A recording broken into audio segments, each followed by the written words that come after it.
In a fervent appeal to Muslim voters, Labour's Deputy Leader Angela Rayner vowed that a Labour government would recognize the state of Palestine as she navigates a complex political landscape ahead of the next election. This promise comes amidst rising tensions and a contentious debate over the party's stance on the ongoing humanitarian crisis in Gaza.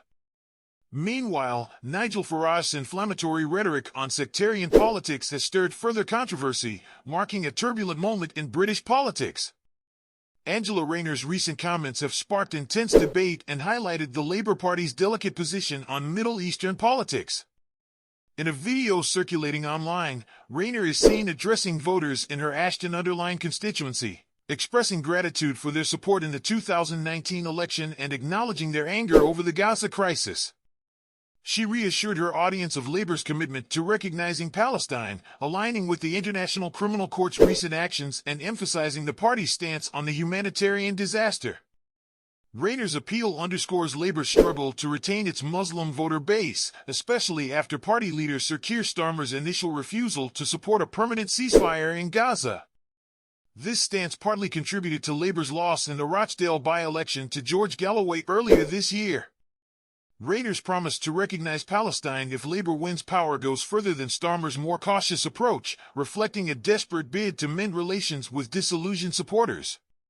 Nigel Farage, meanwhile, has issued a stark warning about the rise of sectarian politics in British cities, which he describes as a national emergency. Launching Howard Cox as Reform UK's Dover candidate, Farage criticized the government's handling of channel migrants and warned of the social impact of large numbers of young males from different cultures entering the UK. His comments, particularly targeting the British Muslim community, have been condemned as divisive by politicians across the spectrum. Farage's inflammatory remarks included claims about the influence of British Muslims and alleged cultural incompatibilities, sparking a heated exchange with Good Morning Britain host Richard Madeley. Citing disputed polling data, Farage argued that a significant proportion of young British Muslims support jihad, a claim met with skepticism and criticism for its basis in potentially biased research. Angela Rayner, facing a precarious majority in her Manchester seat, pushed back against Farage's rhetoric, accusing him of inciting division. She also detailed Labour's plans to contribute to the rebuilding of Gaza, committing UK aid and resources to the effort.